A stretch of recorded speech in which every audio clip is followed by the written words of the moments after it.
On continue à parler culture puisque c'est mercredi que le chef de l'État fera des annonces au monde de la culture. Il promet des premières décisions. Qu'en est-il des cinémas? Un exemple à Crépy-en-Valois. On essaie sur les réseaux sociaux de maintenir le lien avec les spectateurs, mais rien ne remplace évidemment le grand écran. Julien Guéry, Émilie Monchot. À quand la première séance? À l'instar des autres cinémas de l'Oise, le cinéma de Crépy-en-Valois a été fermé dès le début mars. Son directeur espère sa réouverture avant l'été, mais dans quelles conditions? Est-ce qu'on va repartir sur des restrictions qui avaient été données par la préfecture juste avant le confinement, à savoir des jauges à 50% et un rang qui serait neutralisé dans les salles, un rang sur deux?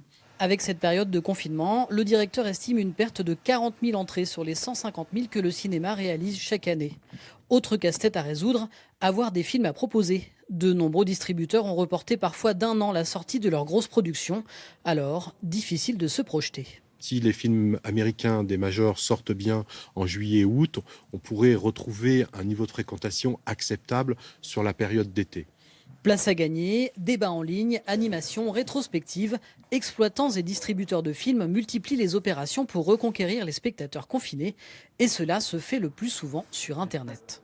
Le directeur du Ciné Saint-Leu, Damien, a même décidé de proposer une partie de sa programmation en lien avec une plateforme VOD. Un site qui reverse équitablement des droits entre exploitants, producteurs et distributeurs des films proposés. Ces films ont obtenu une dérogation du CNC pour sortir plus tôt en vidéo à la demande et en vidéo tout court, puisque ce sont des films qui se sont en quelque sorte écrasés sur la fermeture des salles le 15 mars. C'est vraiment garder le contact et puis garder le plaisir de continuer à proposer des films parce que financièrement, c'est pas ça qui va compenser bien sûr les pertes.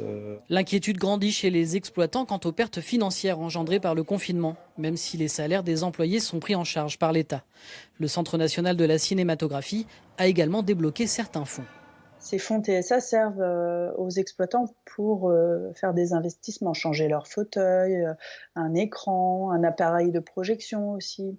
Voilà, donc si ces fonds-là n'existent plus, quid des investissements futurs? Selon la Cap Cinéma, le pôle régional Images, les cinémas des Hauts-de-France perdraient chaque semaine 86 millions d'euros de recettes.